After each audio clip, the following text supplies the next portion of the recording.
We've got a really nice walk ahead of us today. We're going to be up on Ravensheugh Crag and Goatstone, which is a medieval stone going back to Iron Age, I believe. The weather's cracking, it's November, so we should get some great views without climbing too high. I'm looking forward to it, I hope you are.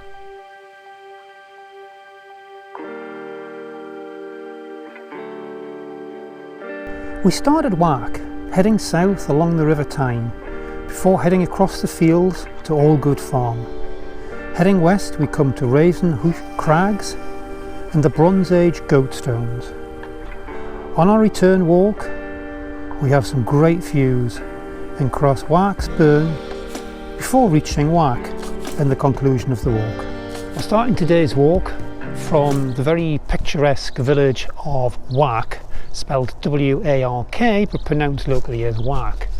We're in the square inside Wark and we're going to be picking up the route from here.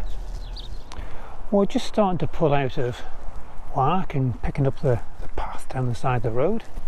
And we're passing just here on the right rather, the Battleston Hotel, and we can see ahead of us the fells we're going to be walking over.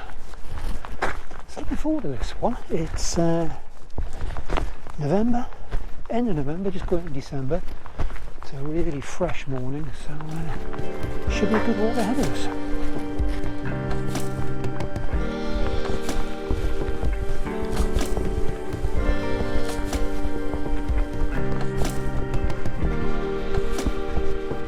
We're heading down the road, continuing out of Wark. We're parallel with the Tyne here, and it's quite pleasant to have the view of the river for the start of our walk. So leave the river behind us. Got a junction here, and I don't know if we can see that, it's for Latterford. So we're now heading up the track here and getting off, if you call it a main road, we're getting off the main road to the peace and tranquility of the countryside. So we pass the farm buildings and walking down the track, come to a road which is left and pulling back, pulling down the bank, and it says there's a ford ahead of us.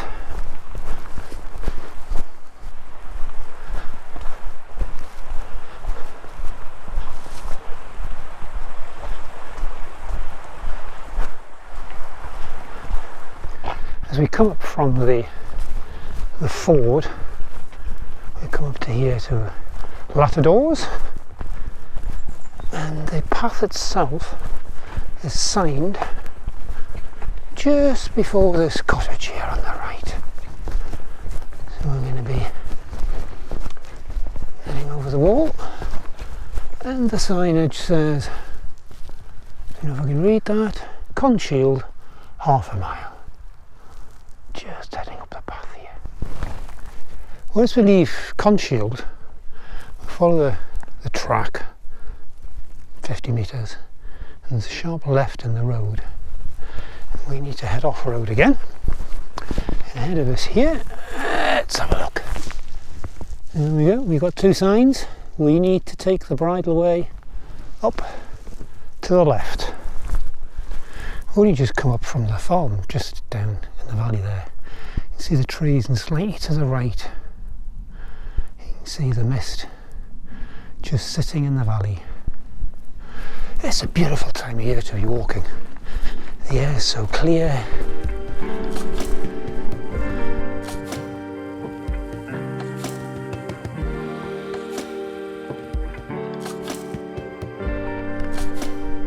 We're just coming up to the road crossing ahead of us here.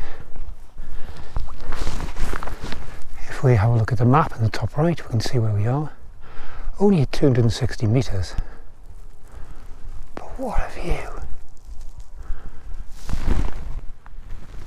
Just see ahead of us the roofs of Allgood Farm, and we've come down the path, and ahead of us here we have got the ford to cross. Now we're fortunate today, there's not a huge amount of water going through here, but it's worth bearing in mind if you're coming down. You might have a bit of a water crossing. We've got a beautiful burn. As it comes down, we've got the path ahead of us, which is going to be heading up the bank.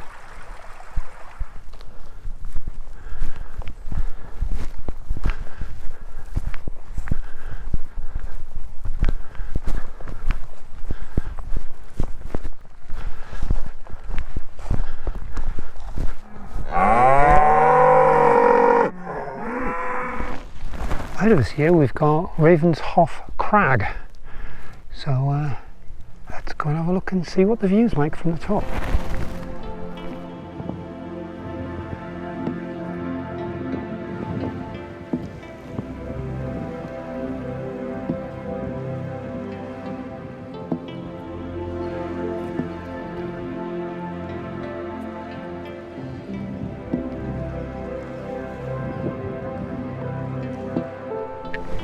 We're coming up to the trig point on top of Ravensheugh Crags.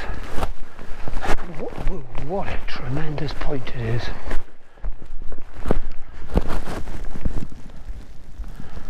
Got the hillside, this is where we're going to be heading on the way back. Got a couple of wooded clumps just going out of picture. Still got some mist in the valley, and we can look backwards and see where we've come from. We're only at about 216 metres, and what a tremendous view we've got. This is what it looks like on a November day. So we've just come down from the trig point. We can see pretty much centre of picture. Got the crags there, and we just come down and we come up to, just see below us, into the sun at the minute, so I'll go around. So here we have got the Goatstones. These are prehistoric stones, believed to go back to Bronze Age times. Not really known why they were here. There we go, we can see it. Good picture of them ahead of us now. So as I say, the name's believed to derive from the Saxon of Goatstones, meaning wayside stones, and they probably had some religious significance at some point. But they're just after, on the walk, they're just after the crag and the trig point. There we go, some prehistoric natures as well. So we're going to continue down. We've got a post ahead of us, and we're going to be following the track, heading across towards the trees we can see ahead of us there. Hi there everyone, hope you're enjoying the walk. It's really nice, you're getting some decent views but you're not having to climb too high. So this walk, I'm doing it in end of November, and it's a cracking day, but it's a really nice more winter walk because you haven't got the height where it's going to get really cold, but you also got some great views. And this time of year, if you can get the your days right and get a clear day, it really is worth it because we've got just superb views all around us. Anyway, we're heading over towards the trees now, heading down the side of the trees, and then on our way. We're about halfway there, just over halfway there I think. As we continue down the track, the map's actually showing that there should be some forestry just ahead of us here, which there is, but it's a bit far out. It looks to have been some forestry has taken place, and there's a whole load of saplings being planted. But the good thing is, just on the left here, we got some signage. Can we see that? I think we can. So the path is now heading over the fells here. Once we get through the bog. Ooh, nice. How are we going to do this? Big jump, I think. Okay, that wasn't too bad. Got a path ahead of us, and according to the map put a screenshot of the GPS screen from the phone in the top right there. We should be next to trees, but the Forestry Commission, whoever the landowner is, has been doing some management as mentioned, but in Northumberland I've found out that it's not unusual for forestry work to be going on. So what you can see on the map, and you just got to be a little bit careful at times that it try to be careful on my feet here, that it forestry wise you don't take it too literally, because there may have been forestry work, or again there was Storm Arwen a year ago that had quite a pretty big impact in the northeast. So but yeah, I would definitely recommend downloading the OS app to take with you, as well as your maps themselves. It's a great benefit, and all of our walks are supported by OS, which is great news. Hope you're enjoying this. I certainly am. It's a cracking day for us. Apologies for looking into the sun, but it's 2 o'clock. It's only 2 o'clock in the afternoon. You can start to see some of the shadows coming along. So to walk this time of year, you really got to get out reasonably early in the morning and catch the sunrise. That said, this walk's only about 4 or 5 miles. We've got Longley ahead of us. So we've got a couple of options here. We can go down the road, or we can follow the signpost. The signpost, I'm not sure if you can see, before, it's going down into the valley, and I reckon that looks pretty flooded. So I think I'm going to take the easy route out. I'm going to head down the path here and do the slightly longer route. We've been following this path from Longley probably for about half a mile or so, and we're now going to turn off here. Got about 1.5 miles to go, as it says, to Woodley Shield, and that's our trek back along to Wark. So the sun's setting somewhere about 2:30 in the afternoon, and it's been a cracking day. See how this last little stretch goes. Should be good. It's all off-road now through to Wark.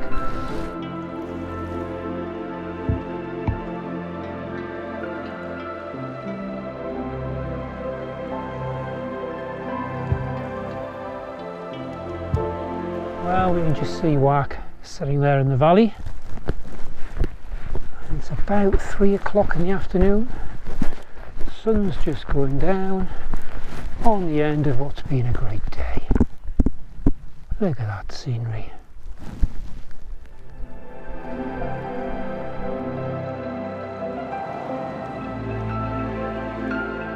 What a great little walk that's been. For me, it's been great to be back up in Northumberland again. It's been a little while. We've had Ravensheugh Crags with some cracking views, but not just from there, but just all along. And the Goatstones, which was quite interesting, and a little bit of history sitting around there. And we're heading back down towards Wark now for the conclusion of the walk. I hope you've liked it. If you've got this far and you haven't subscribed, why not subscribe? So until the next one, bye for now.